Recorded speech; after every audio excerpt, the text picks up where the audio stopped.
जोहार, मैं अजय आप सभी शिक्षक बंधुओं का स्वागत करता हूं आपके अपने यूट्यूब चैनल अजय सॉल्यूशंस में। आज हम डहर ऐप के बारे में चर्चा करेंगे और जानेंगे कि डहर ऐप में वर्तमान में प्रमुख क्या क्या समस्याएं आ रही हैं और उनका समाधान क्या है। साथ ही डहर ऐप में आसानी से आप हाउस होल्ड सर्वे को कैसे कर सकते हैं, इसके बारे में भी हम जानेंगे। डहर ऐप में कुछ बदलाव भी हुए हैं, उसे भी हम जानेंगे कि क्या बदलाव हुए हैं और किस प्रकार से कार्य को पूर्ण करना है। तो वीडियो में अंत तक बने रहिए और जानिए डहर ऐप के बारे में।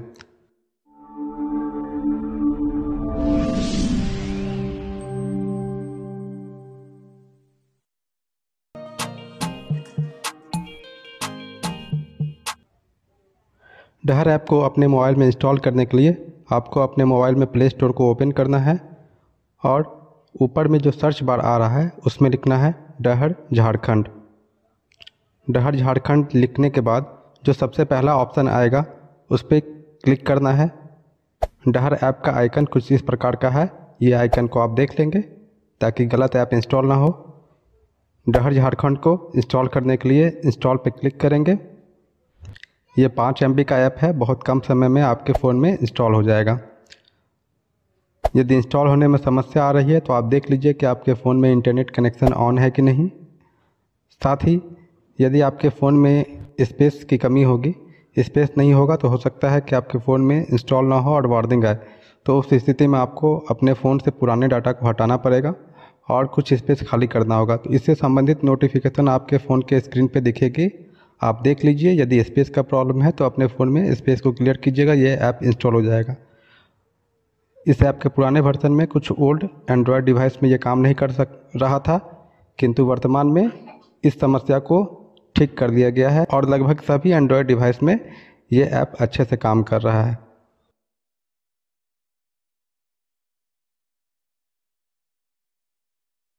इंस्टॉल होने के बाद इस ऐप को ओपन करते हैं। ओपन करने के बाद डहर ऐप का इंटरफेस कुछ इस प्रकार से दिखेगा।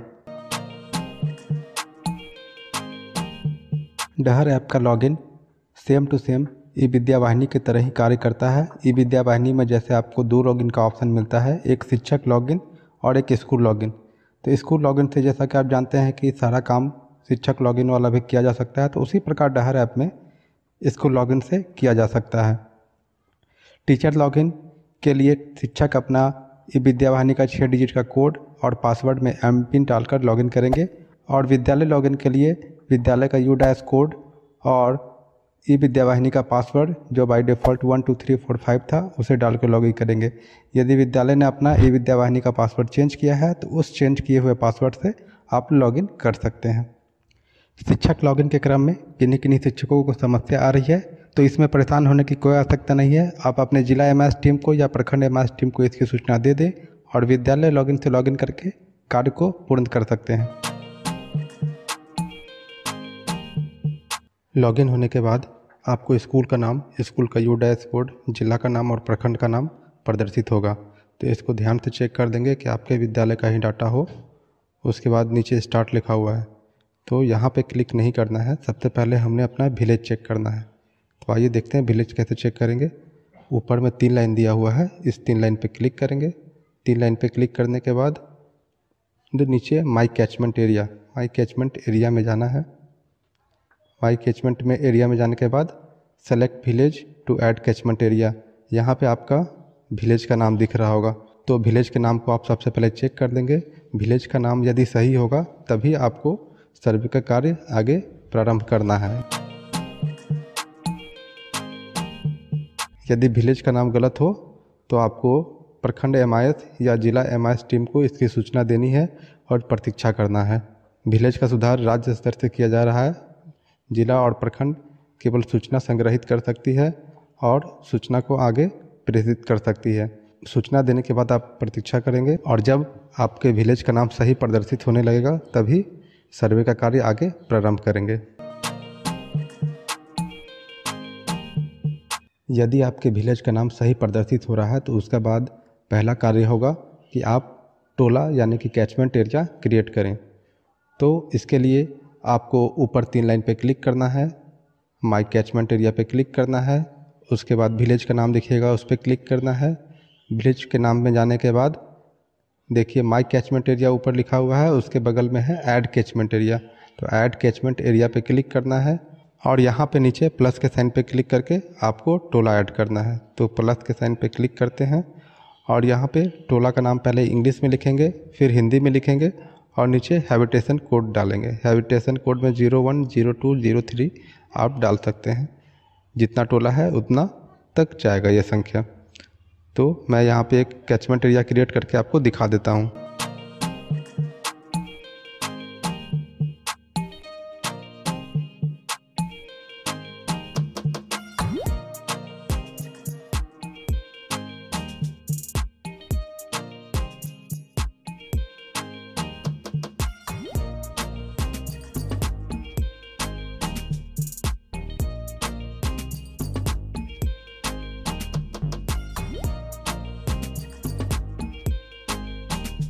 देखिए डाटा सबमिट सक्सेसफुली, यानी कि आपका टोला क्रिएट हो गया है।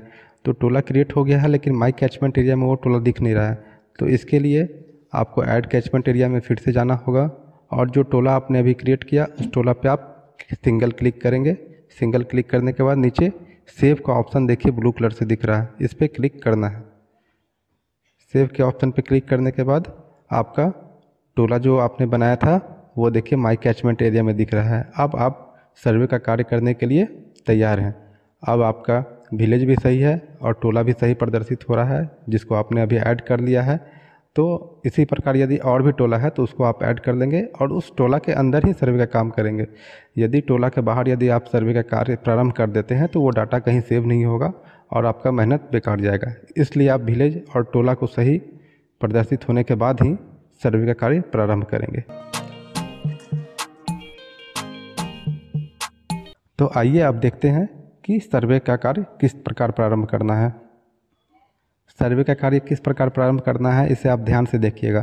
सर्वे का कार्य प्रारंभ करने के लिए ऊपर में 3 लाइन पे क्लिक करेंगे और डैशबोर्ड पे जाएंगे। डैशबोर्ड पे जाने के बाद login as a school teacher, इसमें आप क्लिक करेंगे। यहाँ पे ईयर दिख रहा होगा, इसको नेक्स्ट करेंगे।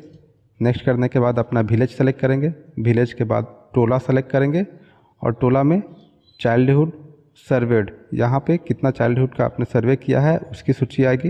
नीचे में प्लस का साइन है, तो इस प्लस के साइन पे आप क्लिक करने के बाद सर्वे को प्रारंभ करेंगे। प्लस के साइन पे क्लिक करने के बाद आपको अपने फ़ोन का GPS ऑन करने के लिए बोलेगा, तो उसे आप ऑन कर देंगे। उसके बाद कितना हाउस होल्ड है, लगभग अनुमानित संख्या यहाँ पे देना है। अनुमानित संख्या से कम या ज़्यादा आप एंट्री कर सकते हैं, इसलिए इसमें चिंता का कोई बात नहीं है। अनुमानित संख्या डालने के बाद आप सबमिट करेंगे। सबमिट करने के बाद एक समरी आपके पास आएगा कि इतना बच्चों का सर्वे हुआ है। अभी मैंने एक भी बच्चे का सर्वे नहीं किया, इसलिए यहाँ पे समरी 0 दिख रहा है। इस समरी पेज में आपको 2 ऑप्शन मिल रहे हैं, ऐड हाउस होल्ड इन्फॉर्मेशन और नीचे प्लस का साइन। तो ऐड हाउस होल्ड इन्फॉर्मेशन पे क्लिक करने के बाद आपका सर्वे प्रारंभ हो जाता है। आपको घर के मुखिया की जानकारी और उस घर में रहने वाले हर एज ग्रुप के बच्चों की जानकारी यहाँ से भरनी है और जब वो जानकारी आप भर देंगे तो नीचे प्लस की साइन पे क्लिक करके आउट ऑफ स्कूल जो भी बच्चे हैं उसकी जानकारी आप डाल सकते हैं। ये सभी जानकारी भरने के बाद सबमिट करेंगे, ये डाटा सबमिट हो जाएगा। डहर ऐप में हाउस होल्ड की एंट्री से संबंधित वीडियो अन्य यूट्यूबर द्वारा अच्छे से क्रिएट की गई है, जिसका लिंक मैं नीचे डिस्क्रिप्शन में डाल दूंगा, आप उसे देखकर एंट्री कर सकते हैं। इसके बाद का कार्य आपके HM का रहेगा कि वो इसे डाटा को अप्रूव करें या डिसअप्रूव करें। अभी एक प्रकार की समस्या आ रही है कि सर्वे तो कर रहे हैं, बच्चों का संख्या भी दिख रहा है, हाउस होल्ड का संख्या भी दिख रहा है, किंतु उस पर ब्लू टिक नहीं लग रहा है। तो इसका कारण ये है कि आपने सर्वे स्टार्ट कर दिया है बिना हैबिटेशन क्रिएट किए हुए। यदि आप हैबिटेशन क्रिएट नहीं करेंगे और बाहर ही सर्वे का कार्य प्रारंभ कर देंगे तो उस केस में आप एंट्री करते रह जाइएगा, वो एंट्री सेव नहीं होगा। तो उस परिस्थिति में आपको ब्लू टिक या ग्रीन टिक प्रदर्शित नहीं होगा। तो आप विलेज को चेक करके उसके अंदर हैबिटेशन को क्रिएट करके सर्वे का कार्य प्रारंभ करेंगे तो ये समस्या आपके साथ नहीं होगी।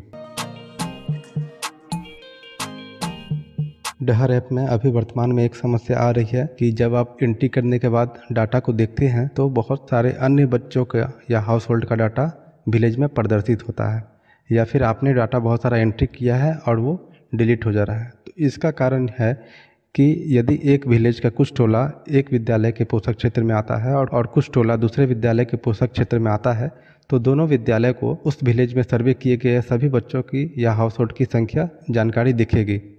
तो दूसरा विद्यालय यदि देखता है कि इतने सारे बच्चे कहाँ से आ गए या हाउस होल्ड कहाँ से आ गए, तो वो उस जानकारी को वो भी डिलीट कर सकता है।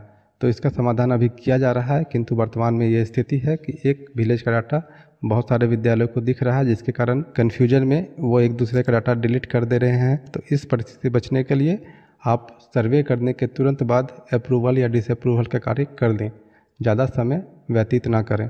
और ध्यान दें कि जिस हाउस होल्ड का एंट्री आपने किया है उसी हाउस होल्ड को अप्रूव या डिसअप्रूव करें। अन्य कोई भी हाउस होल्ड यदि आपके डाटाबेस में दिखाई दे रहा है तो उसे यथावत छोड़ दें, हो सकता है कि दूसरे विद्यालय ने उसे अंकित किया होगा। तो ये थी डहर ऐप में वर्तमान में आने वाली कुछ प्रमुख समस्याएं और उसका समाधान।